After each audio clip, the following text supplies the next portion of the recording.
value and trust issue, wanting to give the executives some comfort that they're going to be treated fairly and not pushed out the door just before the deal is closed and cut out of the program.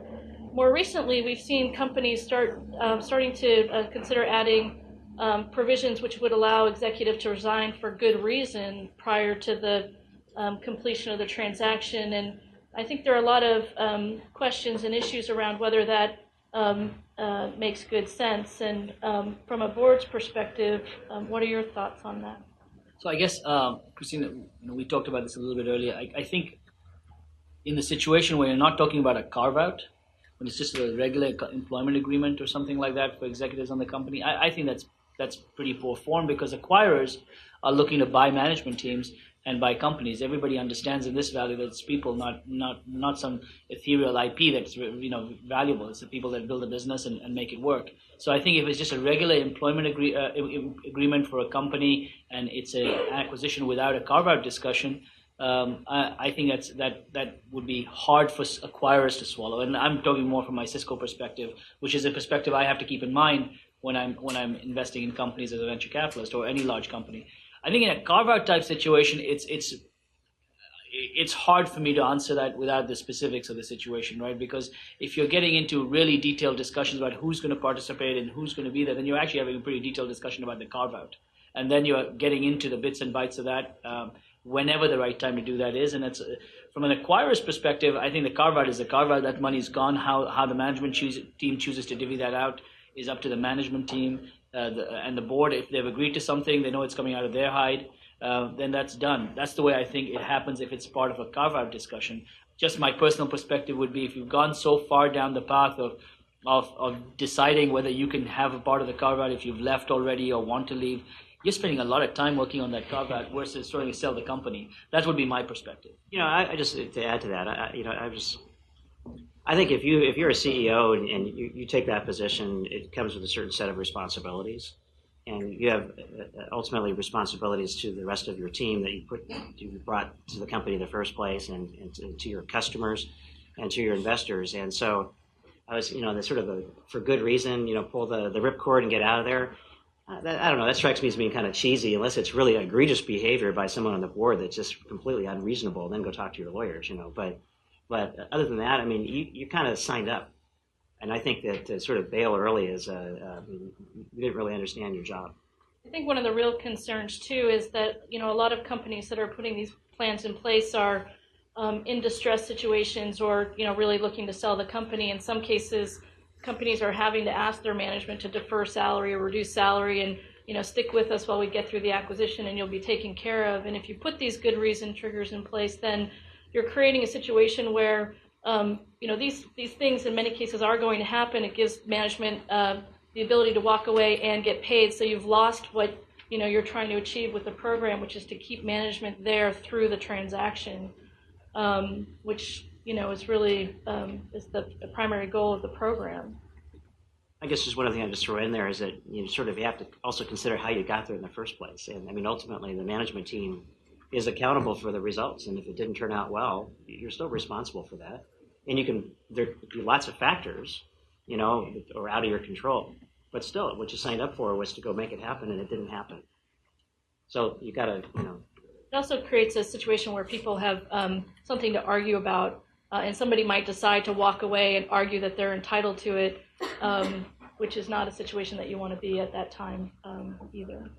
On the topic of arguing, there's a lot of dynamics behind these kind of conditions, whether it's carve-out or other conditions. In, say, a series anywhere between up to, a Series C company, you can still have a relatively small board, but it can be fairly dynamic as well, because you can have, if you 5 or 6 people on the board, you can have 4 investors sitting there with different perspectives. Any guidance on how to approach a relatively small but differentiated board on this topic when there can be different opinions and very strongly held opinions around that table? Which topic? A topic of management compensation, whether it's a carve-out or any kind of incentive-based compensation. Well, in my case, we have 4 outside investors. but we also have an independent board members.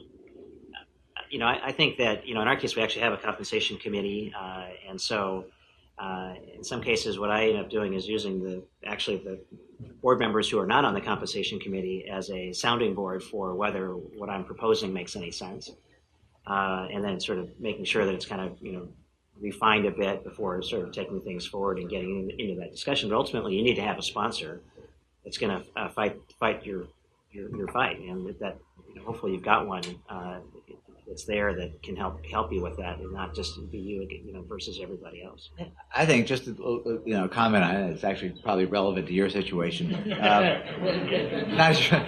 No, but I mean, number one, I think you've got to trust your board. I mean, if you have a board where you've got a lot of contention either between the CEO and the board or between the various investor factions, you have a pretty much untenable problem. And every board that I've been associated with has had a strong personality leader, which doesn't have anything to do with the title of chairman of the board. It's just like who's the biggest investor or who's got the most aggressive personality, and that tends to be the people that you got to figure out how to deal with, right? That's fair. I'd say in the end, you've got to have, Bill said it right, you've got to have champions. This is not going to be your argument with 4 or 5 board members. You need to figure out how you're going to have a compensation discussion with part of the board, because part of the issue is probably not with management, it's within the board. And that they have to figure that out, and you can't be in that room doing that. So probably a compensation committee would be a good way to sort of approach the problem and get everybody else on the audit committee, which I'm sure they'll be happy to do. Handle stock options that have gone down under 2 different situations. One is the market goes down, and therefore the stock option value goes down versus the strike price, and a situation where the company has gone down, the market's the same, but you now have management that is disincentivized. This is revaluing reissuing, revaluing the options. I know there's a lot of crazy accounting rules. I'm not even going to speak to it, but somebody else must know. Well, I won't comment I'll leave it to those to comment on how they feel about it, but the most common thing to do is to reprice the stock options.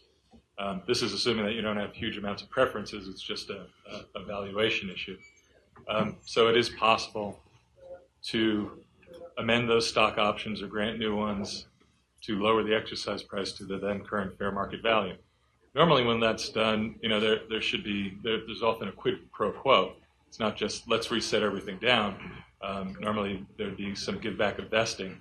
So these would start vesting again so that you build in more retention for the new price.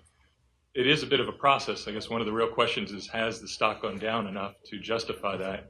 And do you think it's just a temporary blip, or this is a longer term thing that makes sense to reprice it? I'll let Ammar talk a little bit more about that, but I think boards, sometimes probably look at this like, do you still believe in the company? Or are you taking advantage of a momentary blip? So it has to really understand all the circumstances before they want to go through this process. It's probably a complicated discussion in a private company, because if the value of the common has changed so dramatically, the value of the preferred probably has as well. And so what are the investors that have got capital in the business thinking about the future of the business? And I think it's much more, it's less about what the market value may be at that time, but what are the prospects for that business in the long term, and comes down to a lot more complicated discussion about how much capital you need to get to that promised land. What's it really worth? What does it mean for the business? Because if it's dramatically changed for the long term, then that preferred is also worth less than it was, and that gets more complicated, right?